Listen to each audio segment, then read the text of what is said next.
Hoje o nosso tema é distúrbio do sono. E quem está conosco para esclarecer sobre esse assunto é o Dr. Leonardo Condé, que é neurologista e neurofisiologista clínico.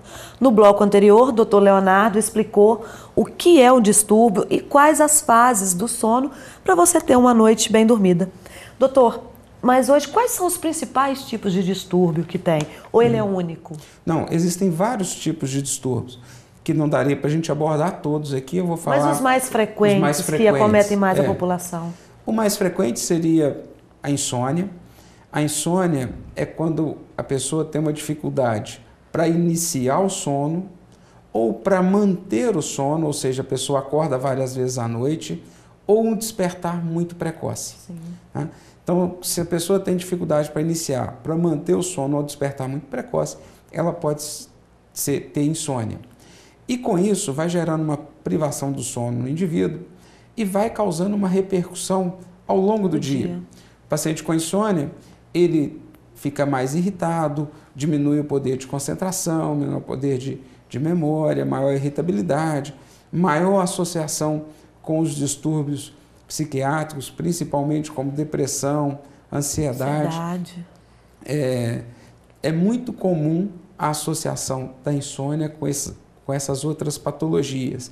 E é fundamental que o paciente faça o tratamento para que melhore. Esse despertar durante várias vezes na noite é um despertar involuntário? Ou Quando por fatores externos? Não. Quando você tem, para ser classificado como insônia, esses despertares eles têm que ser espontâneos. Sim. Quando você tem um fator externo que te dificulta a iniciar o sono ou te desperta várias vezes, não é a insônia. Sim. Você tem que primeiro afastar esses fatores externos para depois pensar numa insônia propriamente dita, entendeu? Aí você vai ter um problema relacionado ao fator externo e não... Então essa questão aí já da pessoa ter dificuldade para dormir e acordar várias vezes na noite já é um sintoma da insônia, não é isso? Sim, é isso que vai caracterizar a insônia. E tem tratamento? Tem tratamento. Tem tratamento medicamentoso e tratamento não medicamentoso, que é a orientação para que a pessoa tenha um sono mais satisfatório. Por exemplo, de opção de tratamento não medicamentoso.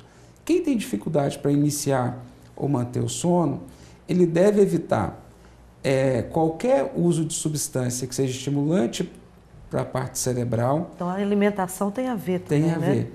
Então, por exemplo, o uso de cafeína, principalmente no final da tarde, no início da noite, em pessoas que têm dificuldade para dormir, pode causar piora da insônia. Certo. A pessoa ela deve tentar manter um horário para sono, tanto na semana quanto no final de semana. Um horário para deitar, um horário para despertar. Atividade física regular, sim, evitando só atividade física excessiva nas 3 a 4 horas antes de iniciar o sono, também ajuda num sono de boa qualidade. Evitar televisão no quarto.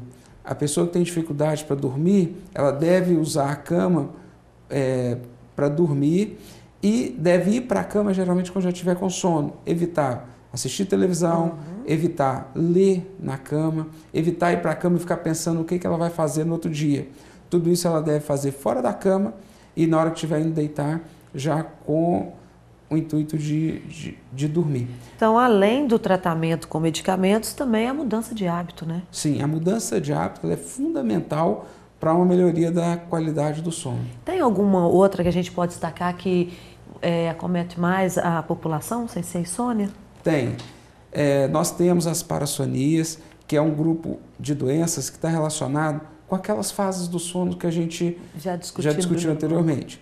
Então, nós temos parassonias que são características do sono não REM, como, por exemplo, o sonambulismo, que é muito comum, em que a pessoa pode conversar, ela pode levantar, andar durante a noite, estando parcialmente, num estágio assim, parcial entre a vigília e o sono.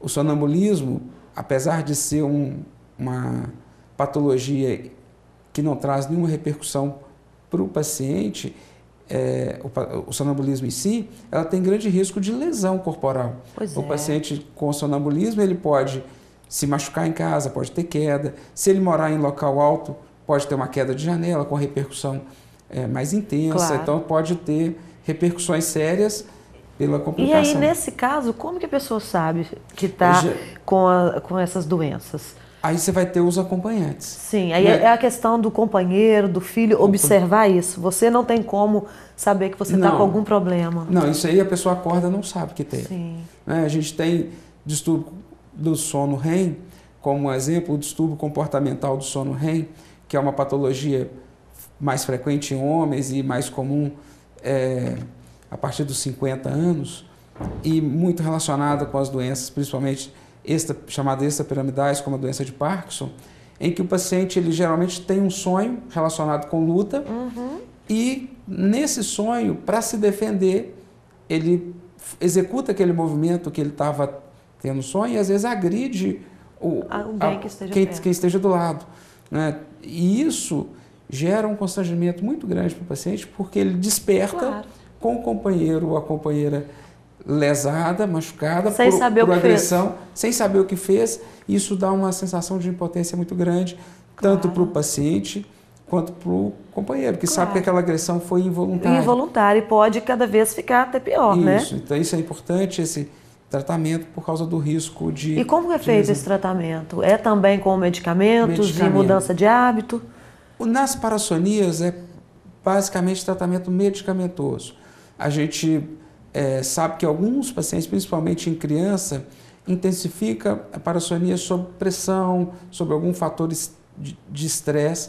A gente tenta remover isso quando está presente, mas na maioria das vezes as parassonias são feitas com tratamento medicamentoso e tratamento de melhoria da segurança do local onde a pessoa dorme, para evitar quedas. Então, para fechar o segundo bloco, a gente sabe também que tem a apneia, que incomoda não só quem está dormindo junto com a pessoa. O que é a apneia? Como que a gente pode explicar para as pessoas que estão em casa? O problema do ronco e apneia é de fundamental importância. E talvez uma patologia que é deixada de lado e hoje tem estudos cada vez mais profundos sobre essa área, e as repercussões da apneia é muito grande. O que é a apneia? É a parada de respirar. Sim. Mas o que chama a atenção do acompanhante? Geralmente é o ronco. O ronco incomoda as pessoas. Por que ele ocorre? Quando a gente dorme, a musculatura fica relaxada. Aonde a gente tem a passagem de ar no aparelho respiratório, tem a musculatura em volta, que ao ficar relaxada, ela pode fechar. E ao fechar, a pessoa não consegue respirar. E aí, com isso, ela vai fazendo um esforço cada vez maior. E quando ela consegue respirar, o ar, ao passar nesse canal que acabou de ser aberto, ele vai vibrar essa musculatura e vai provocar o ronco, incomodando quem está do lado. Só que o problema não é só o ronco. Na verdade, o ronco causa incômodo a quem está do lado, privação de sono. Mas para o paciente que tem ronco e tem apneia, tem uma alta relação entre a apneia e as doenças cardiovasculares e acidente vascular cerebral. Hoje, tratar o ronco é fundamental. Até no novo consenso de hipertensão, se você olhar como causa de hipertensão secundária, hipertensão de difícil controle, está lá pesquisar a apneia do sono. A apneia do sono, ela tem que ser tratada por causa da sua correlação com a hipertensão, aumento de placas, tanto nas carótidas, aumento de infarto agudo de miocárdio, aumento da incidência de acidente vascular encefálico. Então a apneia é seríssimo, né? A apneia é seríssimo e o seu tratamento, ele reduz o risco dessas complicações. Então é fundamental, quem tem o ronco, saber que tem que tratar o ronco não é só porque está incomodando quem está do lado, não. O negócio não é só o cônjuge ir para o outro quarto e dormir, às vezes, em cama separada, em quarto, porque está incomodando e resolver o problema. Aliás, isso ainda gera outro problema, né? Sim, mas a as consequências mais graves da apneia são a sua correlação com as doenças cardiovasculares. Então, a pessoa que tem um companheiro ou uma companheira que tem esse quadro, é essencial você levar essa pessoa a um especialista, porque dessas principais doenças de distúrbio do sono, a apneia é a que mais pode levar a sérios problemas para a pessoa, né? Sim. Então já é um indício de outros problemas também, né, doutor? Sim. Né? E o tratamento, como que é para a gente poder fechar o bloco? A apneia do sono, a primeira coisa a pessoa tem que caracterizar qual é a intensidade com que isso aconteça. Então nós temos diversos tipos de tratamentos e o tratamento assim padrão é o uso do CPAP. O que é o CPAP? O CPAP é um aparelhinho que quando a pessoa vê pela primeira vez, ele acha que nunca vai dormir com aquele aparelho.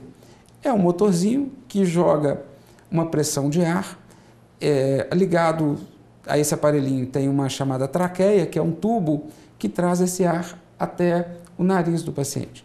Aí ele coloca uma máscara e vai dormir com essa máscara. Esse jato de ar vai impedir que haja um fechamento da parte respiratória e com isso vai tratar o ronco. Em torno de 70% a 80% dos pacientes que têm necessidade de usar o CPAP se adapta bem com ele. Então a adaptação com ele, quando o paciente tem a consciência da importância do tratamento, ela é muito grande. E esses pacientes, após dormir com CPAP, aí eles não querem mais dormir sem. Porque a noite passa a ser tão mais satisfatória que no outro dia o paciente acorda bem. Coisa que às vezes há muito tempo ele não acontecia. Porque cada vez que ele tem a apneia e ele desperta, mesmo sem perceber, ele vai fracionando o sono dele. Com isso ele tem um sono não reparador. E é muito comum esses pacientes que têm apneia ter sonolência excessiva diurna. Ou seja, aquele paciente que às vezes ele acha que não tem problema de sono, porque ele fala, eu não tenho problema de sono, durmo eu não fácil, posso encostar que eu durmo.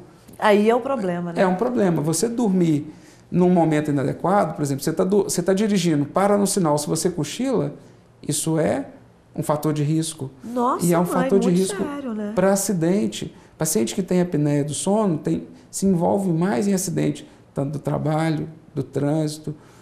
Então é importante tratar a apneia e o paciente se sente melhor após o uso do CPAP. Tanto é que o paciente, quando viaja, a maioria leva o CPAP.